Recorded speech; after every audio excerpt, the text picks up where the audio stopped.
So I'm sure all of us are energized by that speech. I know I am. And sir, you made me less nervous about being here. So thank you so much for that. In today's world, we all have our own passwords, digital signatures, and secret pins, all of which are unique to us. But did you know the most important element in our personal brand? Our digital thumbprint is our voice. It is what is authentically our own. How we choose to use our voice, what we choose to stand up for, what issues we speak out about, whom we advocate for, is dependent on our perspectives and our experiences. I have decided to use my voice to bring about a change in the lives of people who are different from the rigid stereotypes that society has dictated as normal. Hi, I'm Zehn Kashyap.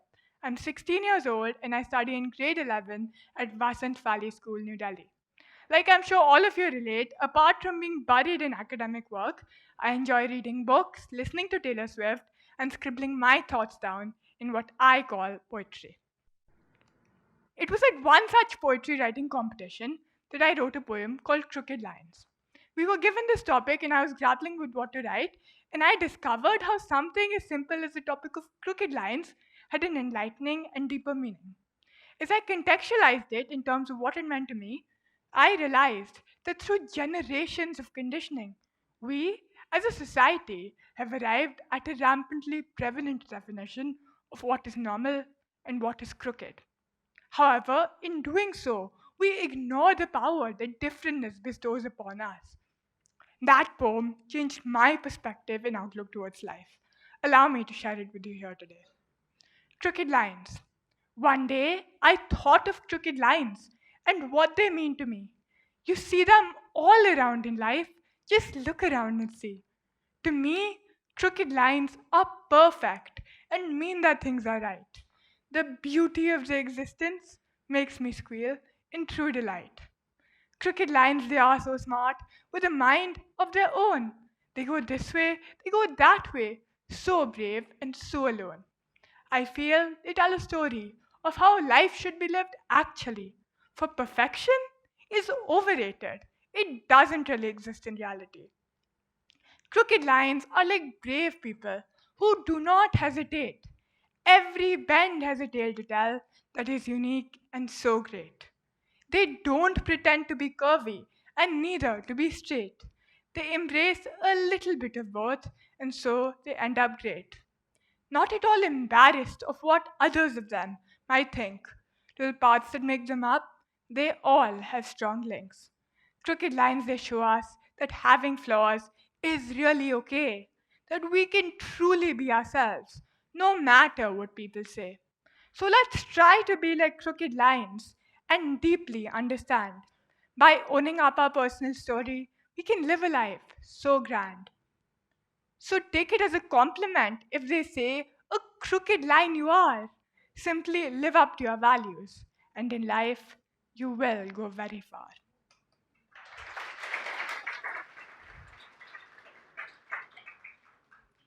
Let me share with you a story about a little girl. It started out at the time of her premature birth, when the doctors who attended to her realized that she was born with a rare medical condition that would lead to issues with physical mobility for the entirety of her lifetime. They were very pessimistic about her outlook and ruled that she would not even be able to sit up and would be lucky if she had a vocabulary of a simple 400 words. Naturally, her parents were devastated, completely and utterly, and feared for their daughter and her gloomy future. After all, they had grown up in a society that placed a premium on and wholeheartedly endorsed a generationally handed down definition of normal. And her differentness, this divergence from that normal, scared them because they feared she would not get an equal chance in life. The trajectory of the story, however, changed when the pediatric neurologist attending to them shared a story about a student of hers at Ames Hospital with cerebral palsy who's maximizing her potential and living the best version of herself. Voila! That story gave her parents hope, and they worked tirelessly with hope and faith to manifest the positive outcomes they so deeply desired. Through numerous operations, long physiotherapy sessions, that little girl struggled but finally made it through. Every day brought on new learnings for her. And in contrast to the doctor's bleak medical prognosis of barely having a vocabulary of 400 words, she now has a growing vocabulary of 40,000 words.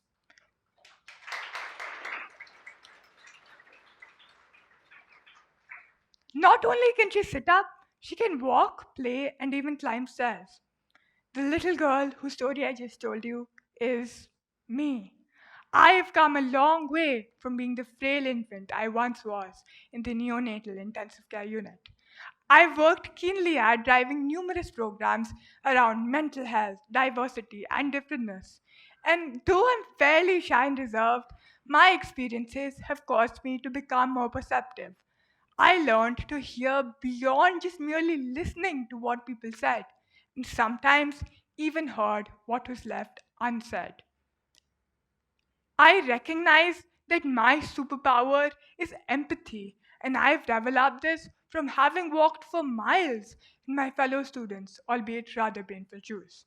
This learning curve of understanding the pain points of others happened during my visits and sessions with the doctors treating me. Also, it provided me an opportunity to meet many other children and families, all of whom were fighting to improve the quality of life of their loved ones. And I realized that everyone I knew had their own cross to bear, and my cross, though more visible to others, wasn't necessarily the heaviest one of all. In my interactions with differently abled persons, the common theme that I witnessed among them was their need to be accepted and heard. For instance, Devi here is a young teenager who struggles to walk due to polio. She said, many times I feel like screaming out when certain decisions are being made that, hey, I'm here too. I may be different, but I'm not that different. Keep my comfort and limitations in mind while planning school activities and outings. I deserve a chance too. Suraj lost a limb 2 years ago in a car accident and shared that many times things have been completely unacceptable. But I fell into the trap of thinking if I report this, then such and such thing will happen.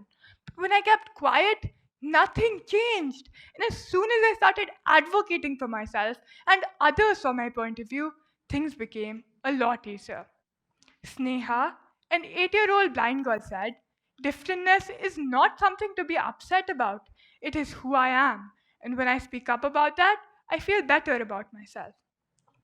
Today, I too feel I've come a long way from being the frail infant I once was. I'm no longer afraid of speaking my mind and bearing the consequences that come along with it. In the words of Angela Davis, I am no longer accepting the things I cannot change. I am changing the things I cannot accept. I do acknowledge with great humility that I have been supported by a thriving community, including my parents, my school authorities, and even my friends. All of them have spoken up for me in innumerable situations, and they were kind to me but respected me as an individual. They embraced my differentness and accepted me as I am. It's now my turn to pay it forward and accept everyone while being non judgmental. It reinforces my conviction in the transformative power of embracing differences. Today's youth have a huge responsibility in shaping tomorrow's world, be it raising their voices over climate change, equality, education, women's health and empowerment, political and social evils. All of these topics are important.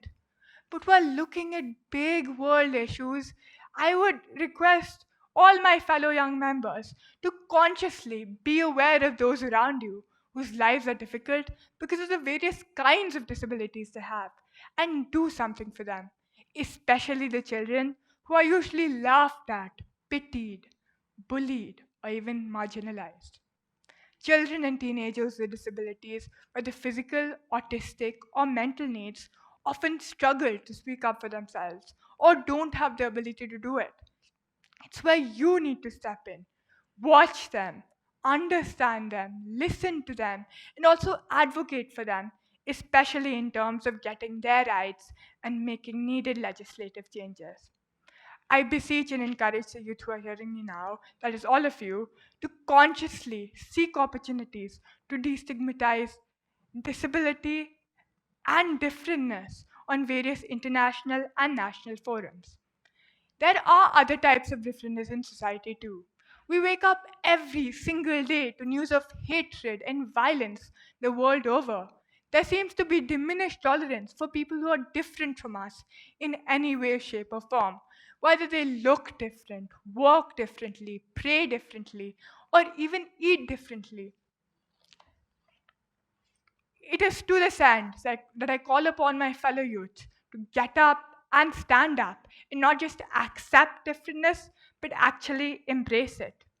But this message of differentness can be spread through various mediums like music, dance, drama, poetry, and even writing.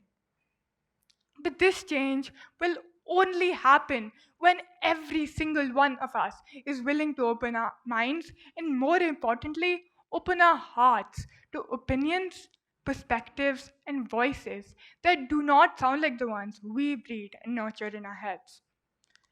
In the words of Grasa Michel, preventing the conflicts of tomorrow means changing the mindset of youth today.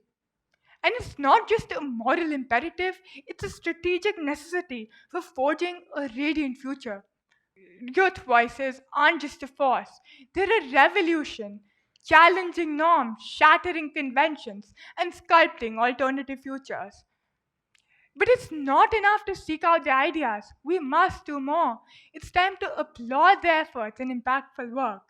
When youth witness positive outcomes of the actions, it's not just a spark, it's encouragement. Let's unleash the spark together and watch as it transforms not just them, but everyone around them. The power is in our hands. Let's unleash it together. I would like to leave you with the words of Margaret Mead, a celebrated American cultural anthropologist. Never doubt that a small group of thoughtful, committed citizens can change the world. Indeed, it's the only thing that ever has. So, to conclude, I would like to leave you with three main points. Firstly, don't just accept but embrace differentness. Secondly, go towards people who are differently abled. And lastly, spread the message of equality through various mediums. Thank you, Team TEDxBHIS, for granting me an opportunity to speak at this prestigious forum today.